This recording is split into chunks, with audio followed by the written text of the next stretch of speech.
Hello everyone, and welcome to our monthly Support Coordinator webinar. My name is Vicky Gray, and on behalf of Endeavour Foundation, I'm your host for today's webinar. During our session, we'll be delving into understanding conflict of interest, and we'll be hearing from Mary Ingerton from Support Coordination Academy. As we are meeting online with attendees logging on across all of Australia, I wish to take this opportunity to recognise the importance of the lands we call home. If you would like to honour the custodians from where you're logging in from, feel free to mention the traditional name in the chat. I'd like to begin by acknowledging the Gubbi Gubbi people, traditional custodians of the land on which I'm hosting from today. In the spirit of reconciliation, Endeavour Foundation acknowledges the traditional custodians of country throughout Australia and their connections to land, sea and community. We pay our respect to their elders, past and present, and extend that respect to all Aboriginal and Torres Strait Islander peoples today. Now, I'd like to quickly go over some housekeeping before we proceed. Please note your microphones and cameras are automatically switched off with the duration of the webinar. However, we encourage you to engage with other support coordinators about the topic within the chat. And for any questions you would like Mary to address, please include these in the Q&A. There will be a survey circulated at the end of the webinar if you would like to provide feedback on the session or suggest possible future topics. If you've been here before, you'll know that we give away a free coaching session with Support Coordination Academy. The winner will be drawn at the end of this session. In the chat box, you'll find a link to our privacy policy, so please reach out if you have any questions regarding this. As mentioned earlier, during this webinar, we'll be delving into understanding conflict of interest. Our presenter today is Mary Ingerton from Support Coordination Academy. And shortly, Mary will be diving into what a conflict of interest means, the responsibilities for managing a conflict of interest, and strategies to support a participant to have choice and control. But before handing over to Mary, it's my pleasure to introduce you to Kirsty Watson. Kirsty is the Manager of Quality, Legal and Governance here at Endeavour Foundation. She has spent 20 years in federal government working in law enforcement and foreign affairs before making the move to the not-for-profit sector. Kirsty's passion is supporting frontline workers to provide quality services by providing them the advice they need to do their important work and supporting Endeavour Foundation to meet its legal obligations. Over to you, Kirsty. Thank you so much and welcome everyone. Thank you for your time today. I hope you'll find this session with Mary really interesting. I'm looking forward to it. So as Vicky said, my role with Endeavour Foundation is in the legal and governance branch, and one of my very many areas that I cover is conflict of interest. Now, Endeavour Foundation operates with a spirit of openness, transparency, and choice and control. So we are open about what we do, we're transparent in our operations, and we value choice and control of the people we support. And our conflict of interest framework is built around these principles as well. Endeavour Foundation has 3 conflict of interest policies, which is unusual for an organisation, but reflects the complexity of the NDIS. Our first conflict of interest policy relates to the traditional concept of conflict of interest, which Mary will deep dive into with you, and that is relevant for all staff, all volunteers, all directors, anyone involved officially with Endeavour Foundation, and it requires everyone to declare any conflict of interest, and which may be an ethical conflict, financial, business or personal relationship or activity, which may be an actual relationship or a perceived relationship, and may be an actual conflict or a perceived conflict with their obligation to Endeavour Foundation. A very brief example would be, some of you may know, we run the Endeavour Foundation lotteries, in which we auction off, lotterise off, if that's a word, dream homes. A conflict of interest may be that someone in our lotteries team husband was a builder, and they were awarded the contract to build one of our homes, we'd have to ask, is that a conflict of interest or is it a perceived conflict of interest? We also have a NDIS specific policy for those of our clients who access multiple services from Endeavour Foundation. So, for example, if they receive in-home supports from us, but also work in one of our business solution sites. The purpose of that policy is to ensure that the clients have all their options fully explained and clear to them, and that they are exercising genuine choice and control when they're choosing to accept services from multiple parts of Endeavour Foundation. And then we have a support coordinator conflict of interest, which is quite similar to our overarching conflict of interest, but as you can all understand, it also expressly calls out conflicts that a support coordinator may experience, such as, being able to show full recording of why you chose to refer to certain providers, that you didn't have a conflict with those relationship with those providers. However, in Endeavour Foundation and under our policies, an actual or perceived conflict of interest does not mean the activity or relationship has to end or that employment with Endeavour has to end. We would rather work with the person to ensure there is no negative impact on themselves or Endeavour of maintaining the relationship or activity. So we may decide that either no, it is a conflict of interest, so you can't award your husband the building contract. But if it's a minor thing or it's more a perception, we will put actions in place to ensure that there is appropriate separation between the worker and the relationship or the activity. And so that's probably doesn't mean a lot now, probably mean more after you've heard from Mary, who I will gratefully hand over to now, and enjoy the session, everyone.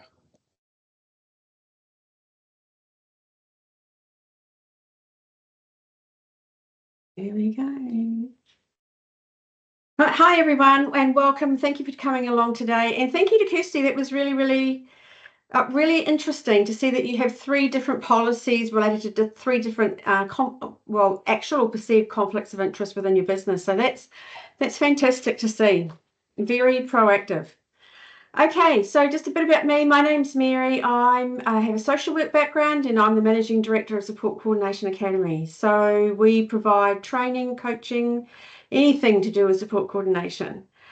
Okay, so today we're going to talk about understanding a conflict of interest. So we're going to explore what a conflict of interest actually means. I get asked this question quite often. The support coordinator responsibility is to manage a conflict of interest, and then we're going to look at some strategies to support a participant to have true choice and control. Okay, let's get started. Okay, so what is a conflict of interest?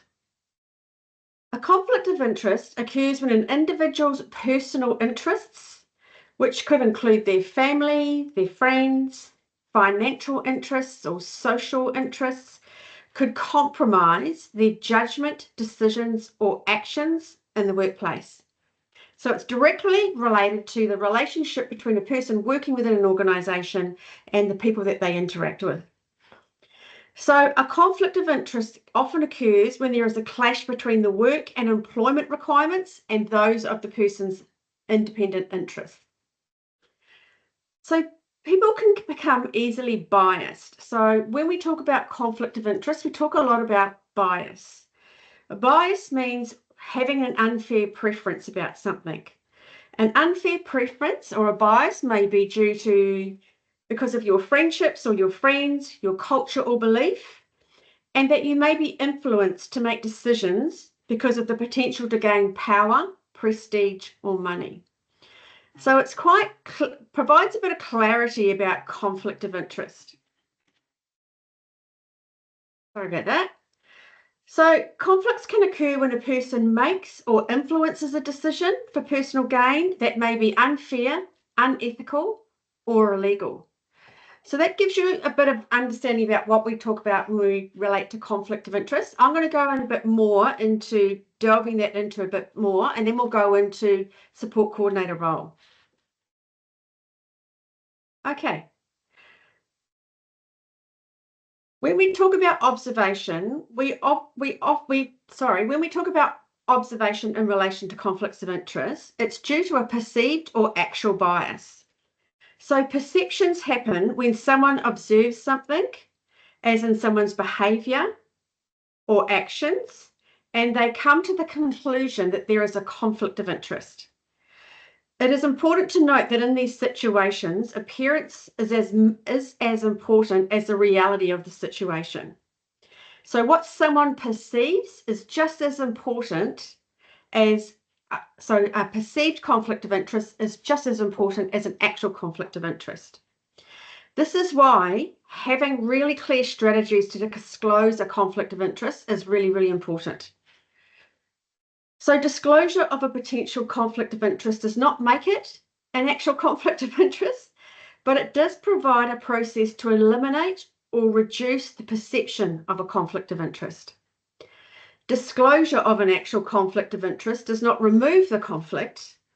It more helps to get the conflict out in the open so that people can properly address it. Being transparent becomes very, very important when dealing with both actual or perceived conflicts of interest. So hopefully that provides a bit of clarity. So it's more about understanding if someone might actually perceive that there's a conflict of interest, or there might actually be a conflict of interest that has happened. So both of those are just as important as each other. Okay, let's have a look at support coordinator role in the conflict of interest. So in the context of providing a support coordination service within the NDIS, a conflict of interest can occur when a support coordinator has competing private and/or professional interests, which creates a perceived or actual bias when referring and linking your participants to supports and services. The bias may involve a perceived or actual financial gain from the referral and engagement of the services, a perceived or actual assumption that the participant has not been supported to make an impartial or informed choice about the supports and services being recommended, or a breach of professional and or ethical boundaries, including a breach of the NDIS Code of Conduct. So the NDIS Code of Conduct clearly states that all providers who utilise a participant's NDIS funding or provide services that are purchased through NDIS funding are bound by the NDIS Code of Conduct. This includes registered and unregistered providers. So it's very, very important to be aware of as a support coordinator. All providers are required to ensure their workers are aware of their obligation to declare a conflict of interest and inform people with disability when they have a conflict of interest that may impact the supports and services that they are provided with. So these are the three areas that I'm actually going to cover today, and then I'll provide you with some examples to help you embed it a bit better. Okay. So let's look at some of those examples. So these examples are relevant when a support coordinator has a competing private and or professional interest, which creates a perceived or actual bias when referring and linking a participant into supports and services. So as a support coordinator, that's part of our main role. A main part of our role is understanding a participant's unique and individual situation, understanding their goals and how they want to achieve their goals, what that will look like. And then we do a lot of research to understand how we can find services that are a good match to the support that they need. So this is around when we start to do that research, but it's also about when we're linking in those supports and services. Okay, so let's have a look at a participant is overly influenced to choose one provider over another, and there is a perceived or actual financial gain from the referral or engagement of the service. So I'll provide you with an example. So say, for example, a participant is referred by a support coordinator to work with a family member, or a support coordinator provides services for their family member. Both of those are the direct conflict of interest. Say a support coordinator works for an organisation that also provides other services, very similar to what we were talking about earlier. These could be therapy services or support workers, plan management, and they are pressured by their organisation to refer participants to their service. So this is a conflict of interest that I hear from support coordinators all the time, especially when they're working if they're working for an organisation and their organisation has support coordination and other services. So they might provide support workers, or they might have therapists, or whatever that might be. I've talked to a number of support coordinators who have said to me, I get a lot of pressure to refer participants to our service.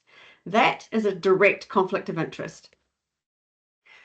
So a support coordinator offers to be a support worker for the same participant, or a support coordinator and an OT for the same participant. This is another example that I've heard of quite often. So I got contacted by a support coordinator the other day and said, I'm working with a participant and they have an occupational therapist who also wants to be their support worker. So we talked a lot about what a conflict of interest is and how they could manage that situation. Okay, let's have a look at some other examples. A perceived or actual assumption that the participant has not been supported to make an impartial and/or informed choice about the supports and services being recommended. So a vital part of the support coordination role is ensuring that participants have true choice and control. So true choice and control comes when we set up the systems and processes and to enable that choice, informed decision making to happen. So let's look at some examples. Say a support coordinator knows a provider that they have worked with and get on with really, really well, and they refer a participant to this service, and they could be getting financial kickback from that service, or they might even just refer to that service because they know them, and they're not even considering any other service options that might be available or are a really good match to that person's support needs. That could be a perceived or actual conflict of interest.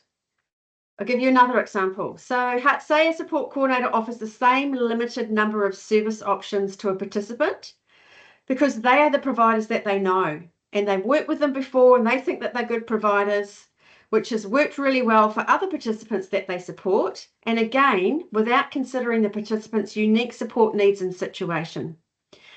So this is not the same as living in a rural area and not having choice of providers.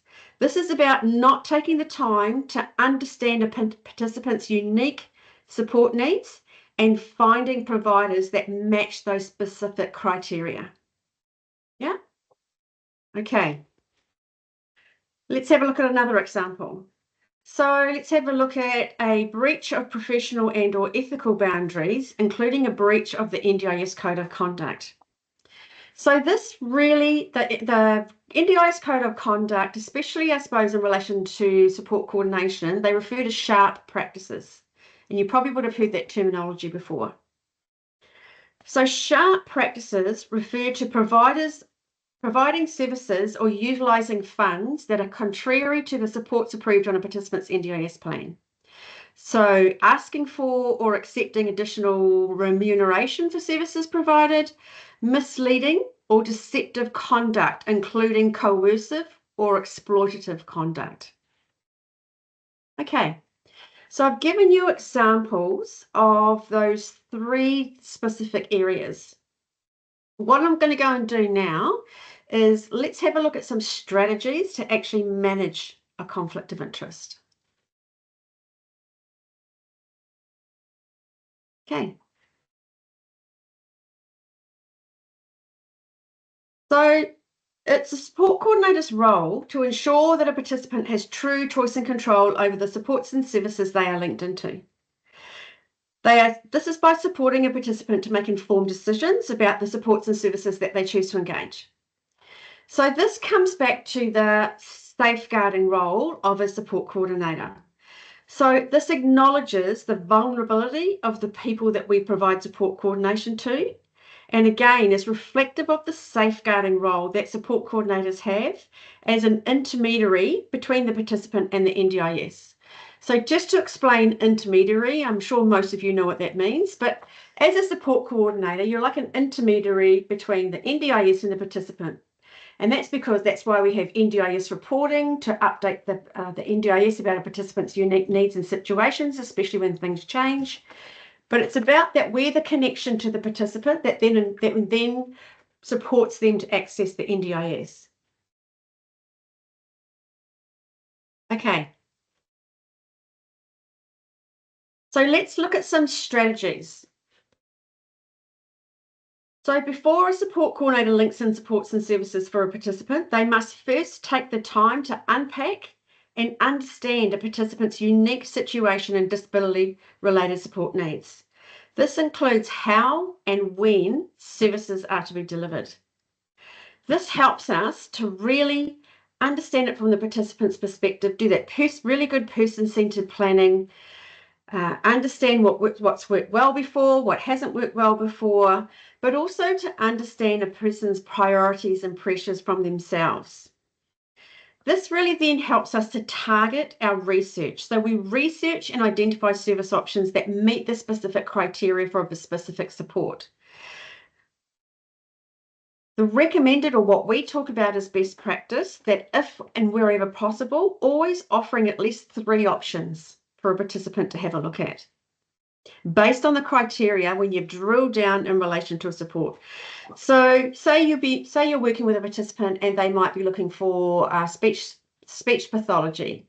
So there's so much variety of speech pathology. What you need to do is understand that participant's unique support needs. So what kind of speech pathology? What is the specific purpose that you need that speech pathology? How often? Where do you want that service? Do you want it in the community? Do you want it within the home? Do you want it within a speech pathology centre? How often? Is there travel involved? What days of the week is more relevant for that person? What kind of skills or experience does that speech therapist need? So by drilling down and understanding the specifics around that person's unique situation and the personalised support that they need, this really helps us to target our research. Once you've identified a minimum of 3 options, and that would be best practice, then a support coordinator's role is to support a participant to explore those options so that they can make an informed decision of the provider they wish to engage.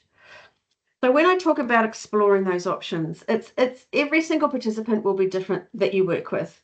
But some participants will be quite independent and will be able to do some of that research themselves, contact providers, ask questions.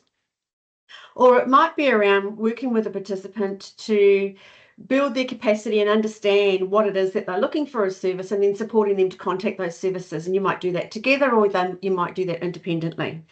For some participants that you work with, you might need to do that on behalf of a participant because they don't have that capacity.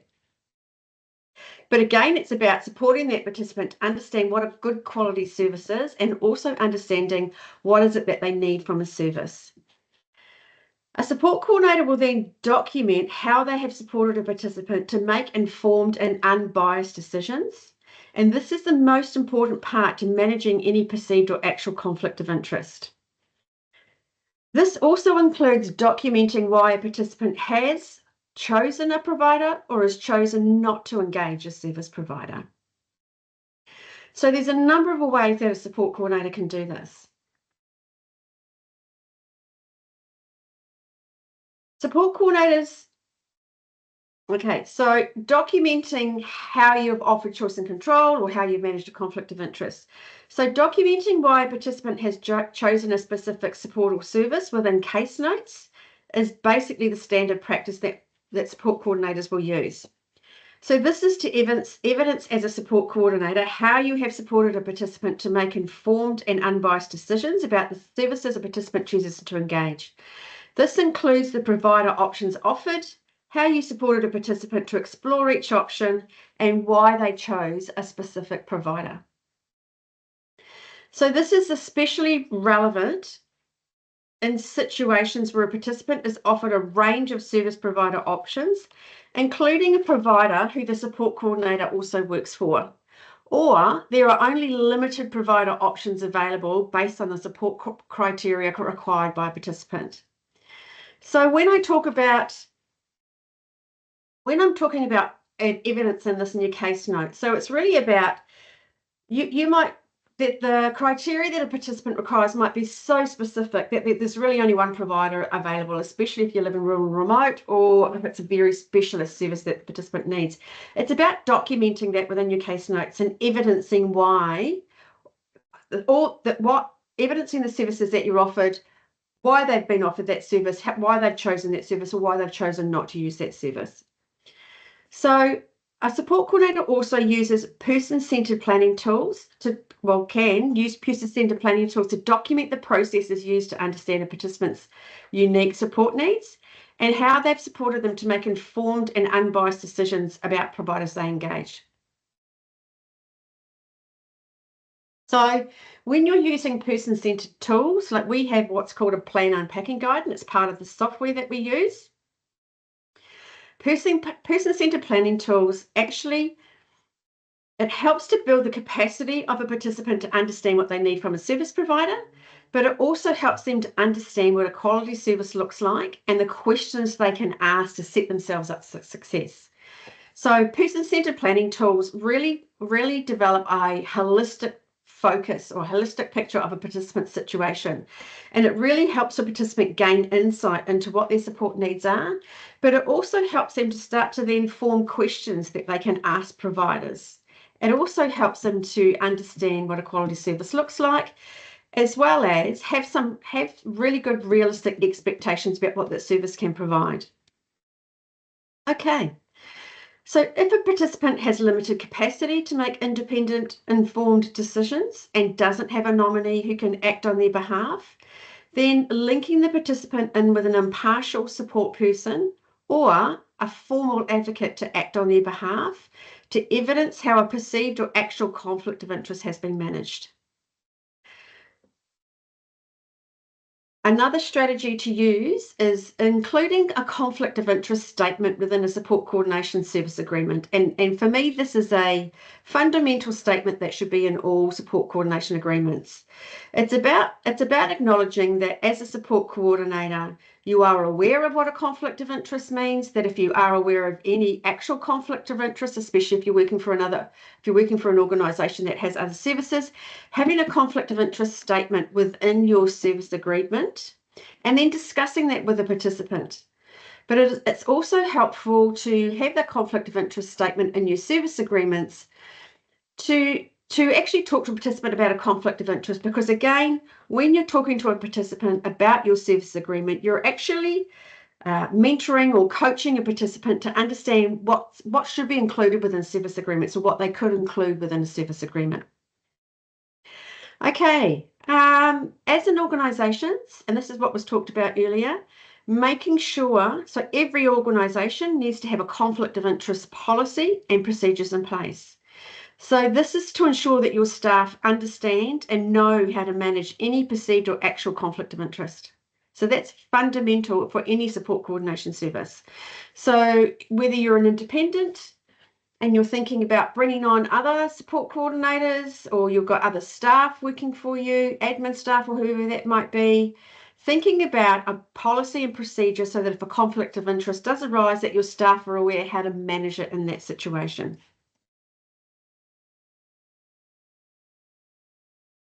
Okay, where are we at? We're doing well.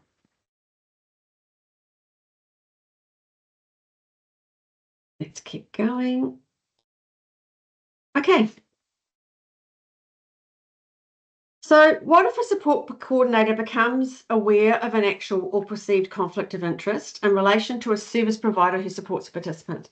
So I've had this question quite a few times, and people have contacted me and had a conversation and said, I'm really concerned about this situation and I'm not quite sure what to do about it. So if you come across a situation where you feel that there might be a conflict of interest between a service provider and the participant, in the first instant, it is always important to talk to the provider to make them aware of the actual or perceived conflict of interest. So it might be that just talking to the provider, having a conversation around, I'm a bit concerned about this situation. I perceive that it's a bit of a conflict of interest. Can we talk it through? Also, if you are concerned around any breaches of the NDIS Code of Conduct, especially in relation to participants, any sharp practices or anything like that, the first port of call is often having a conversation with the providers. Okay, so the aim of having that conversation is to educate them about their responsibilities and how they need to manage the situation. Yeah. If a provider chooses to dismiss your concerns that you have raised in relation to a perceived or actual conflict of interest, then there's a couple of other options. You can support a participant to make a complaint to the Quality and Safeguard Commission. If a participant doesn't want to make a complaint, then you can make a complaint directly with the provider. So the participant can make a complaint directly to the provider, but if they don't feel comfortable within that, then you can support that to do that directly with the provider. And as well, you can make a complaint of a breach to the NDIS Quality and Safeguard Commission, who have powers to investigate both registered and unregistered providers. So just to summarise, a support coordinator has a professional responsibility to understand what a conflict of interest is in relation to the service that they are providing or in relation to other services being provided to a participant, to document and evidence how a conflict of interest has been managed.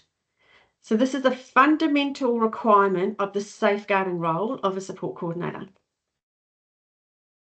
Okay.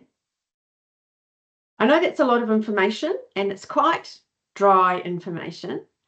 So let's have a look and see what questions there are. Okay. Just bringing them up now.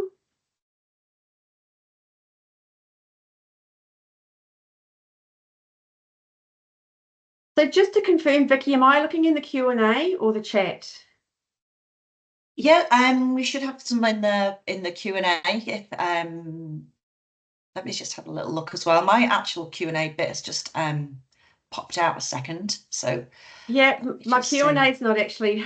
You gotta love IT. My Q&A is just going round and round and round and round and round. But the chat's actually working, so I might just look in the chat if that's okay.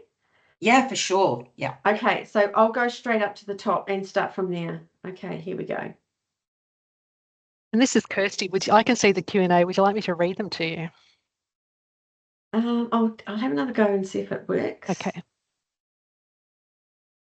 Mine's, oh, okay, now it's starting to come. Now, there you go, it's just loaded. Okay, do you have an example of a conflict of interest statement that can be included within the service agreement? I probably do have a conflict of interest statement, but I think, Lorraine, it's really important to think about it from your own organisational perspective. So whether you're an independent or whether you are working in an organisation that has other services. So I think your conflict of interest statement is more about your own situation as a support coordinator and the environment that you work within. So if there could be a perceived conflict of interest due to you working for an organisation that has other services, then you could put that within your service agreement. So you could make a statement like, we acknowledge that our support coordination service is only one service of other services within the same organisation that could be perceived as a conflict of interest. This is how we're going to manage that conflict of interest. So having a strategy or a procedural process about how you'd manage that. But also a generic conflict of interest statement would really talk about that you're aware of what a conflict of interest is, give a bit of an explanation about your understanding of conflict of interest, and just saying that you have policies and procedures in place that if a conflict of interest was identified, that you have policies and procedures in place to manage a conflict of interest, but also that if the participant ever was concerned about a perceived or actual conflict of interest, that this is the process that they can follow to notify you of the situation. So something really simple as that would be quite effective. Hopefully that's helpful, Lorraine. Okay. If a support coordinator has found a provider who is excellent in service provision, can they recommend this to the participant? There is no financial gain for the support coordinator. Okay, really good question. Look, if you found a service provider that is really, really good in what they do, they provide an amazing quality service, that's fantastic, because that's a really good person to have on your books. And look, within our software, we have a service provider library, and we when we find providers and we're doing our research, we put them in the library so we can share them across the team, which is fantastic. And we rate them. So we have a quality scale or a strength scale that we rate them against. So that really helps us to see what are really, really good providers and why they're really, really good providers. So it helps to cut down that admin time with the research. The most important thing, Lorraine, is really, and for everybody, is to really think about what is the work that you've done before you do that linking. So it's not just about going, oh, okay, so here's the funding, this is the support they need, this provider's really good, I'll link them in with them. Our role as a support coordinator is that we need to do that person-centered planning. So we need to delve deeper and go, well, what are the unique characteristics that the person requires for that to be a really good quality service? So what type of service do they need? What are the skills and experience that they need from that service? What are the goals that they want to achieve, and how do they want to achieve those goals, and can that service provider support them to do that? So there's a number of things that you need to explore, because that informs your research, and that will inform which providers that you offer to a participant. If the provider that you say that is amazing meets that criteria, absolutely you can recommend them to the participant. But it's about saying, are there any other options available as well? Can I give how do I support the participant to have choice and control? And again, there are challenges with rural and remote and some services, especially if they're really unique services, but it's about documenting, excuse me, and evidencing the services that you've offered and why you've offered them. Okay, I'm going to keep going. Okay, Kate, you may well cover this in the session, but asking now so I don't forget, is it enough to file note COL mitigation discussions with participants' families and what providers are discussed and chosen, or does it need to be documented on a specific form? Really good, Kate. I'm assuming you're saying to file note, yeah. So pretty much most of the time you will just need to file note it. There's no specific form around conflict of interest. It's really around evidencing within your case notes how you have managed the conflict of interest. So when I'm talking about evidencing in your case notes, it's the discussions you have with families or participants, the extended network, the support network. So you might be in a stakeholder meeting, and there might be a specific service that has come up, and another service provider has recommended another service provider, or a service that they're aware of that is really good. It's still about doing your research, but it's about understanding the unique characteristics of the person's unique situation, and then basing your research on that. And then within your case notes, identifying the providers, why you've chosen those providers, and then offering the participant to have choice and control over that. I know I've worked with a number of participants who've said to me, oh, look, you know what you're doing. You just go and you just go and find the providers. I trust you. That's all really, really good. And so I talk to them about saying to them, look, these supports are for you, they're not for me. I think you need to understand for yourself and be able to explore and build your capacity as well to understand how to look for really good quality providers and what you should be looking for, and also building confidence to actually ask those questions if things don't go well. So I suppose I have really good conversations with participants around that, and really bring it back to that capacity building, that skill development, that knowledge, and building that confidence. And I find that works really, really well. Sometimes I've only been able to find one provider, especially when they need a specialty therapy service, when they need someone, for example, for like speech therapy in the community, at home, very specific goals, very specific skills that this person needed in relation to the functional impact of their disability. and also within a short time frame. So based on that criteria, we were only able to find one provider. Very luckily, it was a very good quality provider, and we were able to link the participant in with that person, and it's been incredibly successful. However, we are very clearly documented why we were only able to offer one provider. And then we also set up a really good structure with that provider around, because it's quite a specialist service that the person was after, we set up a really good process around, well, that's how we're going to measure that the service is the right service. So we had a really good service agreement around that as well. The other strategy that I would strongly suggest is around person-centered planning. So if you've got person-centered planning tools like our unpacking guide or the tools that are built within our software, the person-centered planning tools, they gather a lot of information, so it really helps you to delve deeper and have all that information in one place and have a really good understanding of participants' needs, which then you can go back and reflect on and review and update. So person-centered tools I would always highly recommend. Okay, there's another one. Here we go. How do you manage perceptions of other service providers that we are sources of referrals? Constantly being pestered for referrals of participants. I know exactly where you're coming from, Coral.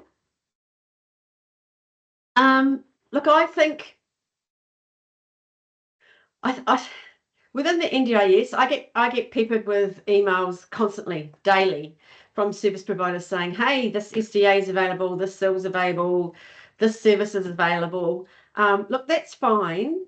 If you're getting specifically contacted by a provider and getting pestered to refer participants to them, I would be having really, really good conversations with them around your role as a support coordinator and how you support participants to have choice and control.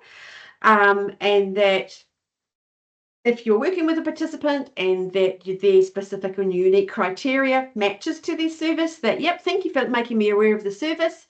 I would definitely let a participant know that that service would be available. But again, it's coming back to that criteria. So I would really be talking to them about how you do that person-centered focus around offering that choice and control to participants. And I think that will really help the provider understand a bit more about how those referrals are made.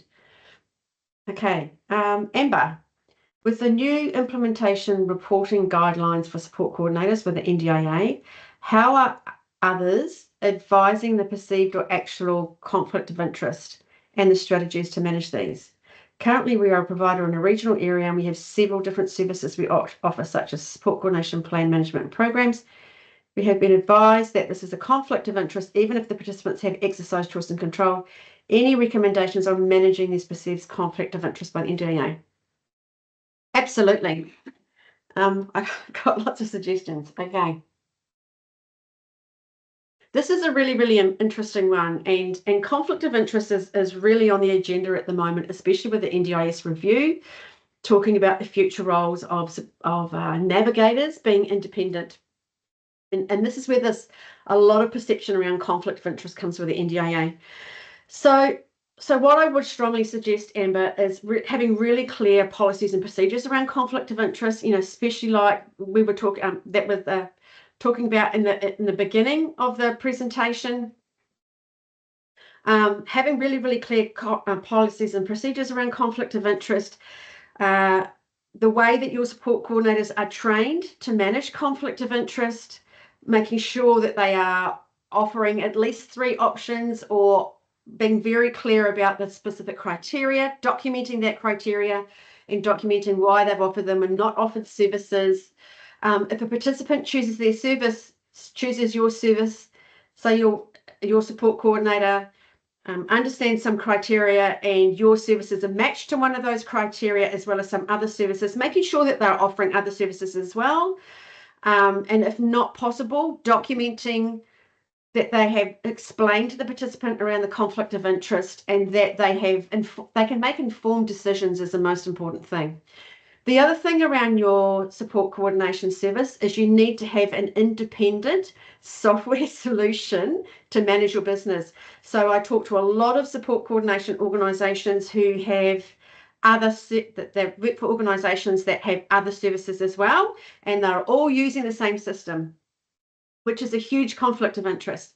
Support coordination services is completely different to any other service within the NDIS. Same with psychosocial recovery coaching. It needs to have a completely separate system so that the information is confidential, so that other people within the organisation can't see a participant's case notes or see a participant's plan, all that information. So that is another really clear way to evidence to the NDIS that you are managing a conflict of interest. Hopefully that really helps. Feel free to email us at info@SC Academy if you want to talk further about it, Amber. Okay, conflict of interest. Oh, thank you, Kate. I kind of saw COL. Okay. Huang, let's have a look. Okay.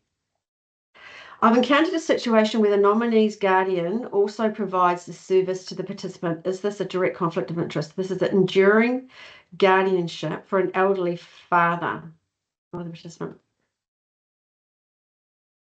I would need to understand the situation, Huang. Encounter a situation where the nominee's guardian also provides service. Okay, so the NDIS is very, very clear that the NDIS is not a replacement for income support, and the NDIS is very clear as part of the reasonable necessary criteria that they do not so that part around the reasonable necessary criteria when they talk about informal networks. So what is the expectation, societal expectations that informal networks will provide for people with disability? It's about building those natural connections and networks. It's not about replacing them. So if a family member is drawing funds from a participant's plan to pay for services that they should be providing as part of an informal network, yes, I would say that's a conflict of interest. I would need to understand the situation more to understand the context. So if you can email me, I'm happy to catch up and have a conversation about that. Okay. Comment from Karen. I'm mindful that we've got like 13 minutes to go. Okay. Comment from the chat. One of the biggest challenges I face as a support coordinator is managing situations where independent support workers are seen as friends by participants. Yep. This close relationship often discourages participants from raising concerns and can lead to the support worker resisting feedback, sometimes even persuading or pressuring participants to stop working with a support coordinator. Although I report these issues to the appropriate authorities, it's particularly troubling that some providers use their influence over participants for personal financial gain. Absolutely, Karen. I have seen this over and over and over again. It's a major issue, and it's an issue that the NDIS review have highlighted. It's a major issue. Again, it comes back to, as a support coordinator, if you're aware of a situation where you feel that a participant has been unduly influenced, maybe linking them in with if a participant, linking them in with a formal advocate that might be able to work with them and provide them with some insight in relation to the impact of that influence, or it might be in relation to, is there any other way as a participant linked in with a psychologist or any therapy type services that might be able to talk to them a bit about around professional boundaries and things like that. When I've been in this situation, it was more that the participant was coming to me and making a complaint to me about the undue influence by the support worker to do additional hours. So I had a very good conversation with the support worker in relation to their responsibilities under the Code of Conduct, and made it very, very clear that if that behaviour didn't stop, that the participant would be looking for someone else. I suppose it's really about providing them with that information, trying to build the capacity of the participant to understand the crossover of boundaries of those relationships, and also if you're really concerned about abuse or any concerns like that, lodging a complaint with the NDIS Quality and Safeguard Commission.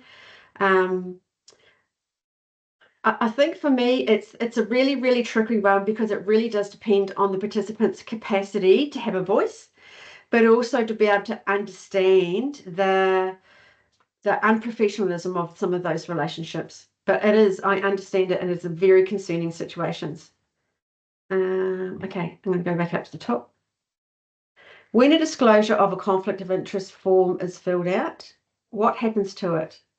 Does it need to be approved by the NDIS for the conflict to go ahead as the client refuses to deal with any other supports?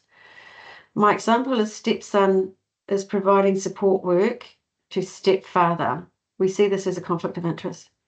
Client does not want to engage with any other providers apart from stepson. Conflict of interest form has been filled out. Where does it go? Does the NDIS have to approve that this is okay? Stepson is providing. Okay, I would say that's a huge conflict of interest, and I would say that it's probably sharp practices. And whether they're aware of it, I'm not quite sure. I would need to understand the situation, and that is purely because, is there a reason why? First of all, I would be notifying the NDIS and making them aware of the situation and understanding, are they aware of the situation?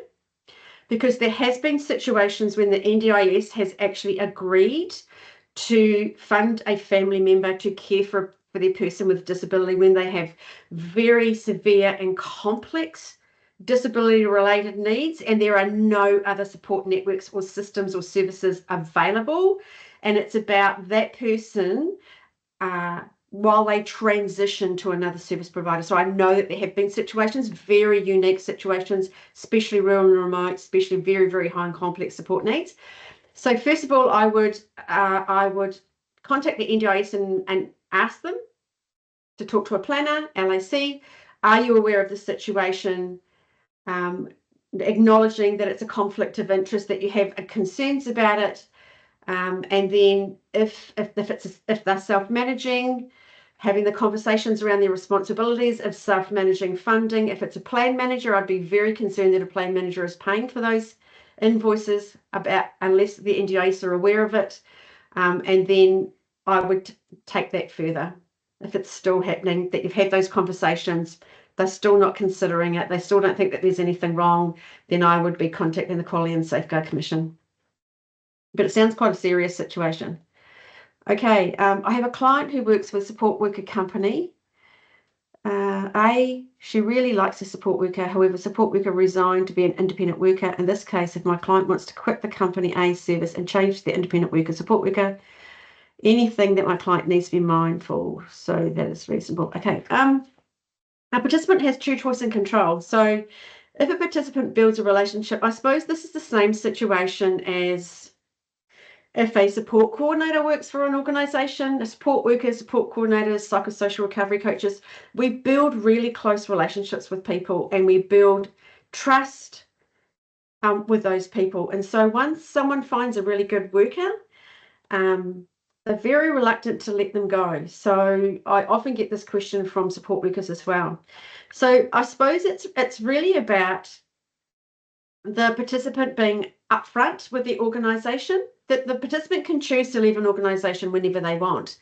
They can choose to advise the organisation about when they're leaving, but I suppose they would have a service agreement that would have a cancellation or an ending policy within it around providing a time frame. The other thing is that you would need to really look at what is the service and support that the participant's getting from that support worker when they're working for an organisation, and then what would be the support that the support worker can provide if they're going independent. So is the quality of service going to be the same? Does it still meet the participant's needs? It's really up to the participant. I don't see that as a conflict of interest. I see that around choice and control, but I think it's really talking to the participant around the pros and cons of that and why they're making that choice. Okay, I think that's about it. Hopefully I'm given some show one comment. Okay, I think that's one right at the top. I think that's about all the questions for now. We've only got like 6 minutes left. So I'm going to hand over. Okay. Yes, Vicky? that's fine. Yep, that's great. I'll just Okay. pop my camera back on as well. Okay, so there's just a comment in the Q&A from Nerida, so everyone can go and read that while Vicky is winding up the session. Thank you very much, everyone. I really, really appreciate it. And if you want to reach out, please contact us at any time. Wow. Thank you so much, Mary, for your insights into this topic. That was fantastic. I'm sure many people in this webinar have learnt some new information and strategies today. And so now it's time to announce the winner of the Lucky Door Prize. Today is your lucky day, Michelle Burton. Michelle, I'll be sending you an email today with details on how to redeem your free coaching session with Support Coordination Academy. Also tomorrow, we will all receive an email including the recording of today's session, along with a transcript and a link for the survey. We really appreciate hearing your feedback. It really helps us to continually develop insightful future webinars. So keep an eye out for that in your inboxes. And lastly, we would love to invite everyone here today to come along to our September webinar. The next webinar topic will cover how to manage risk in support coordination. And that will be held on Wednesday, the 25th of September at the same time of 12 till 1 AEST. We do hope to see you then. And on behalf of Endeavour Foundation, I want to extend a warm thank you for attending today's webinar. Hope you all have a great afternoon and see you next time. Thank you.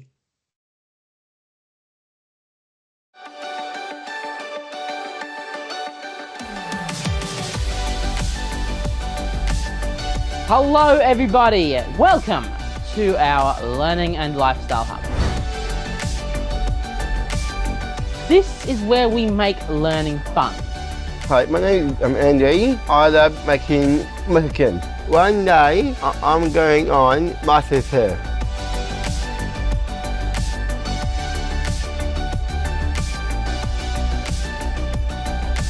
Hi, I'm Grace. I live independently with support when I need it. I live my life my way. Hi, Kevin. I live here. I like to go to the gym.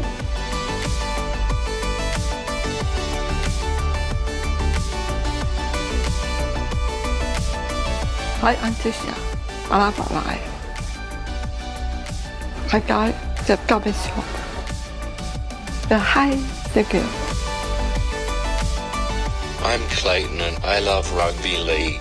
I'm normally kicking the footy around in my backyard. This is my home. This is my life. This is my community.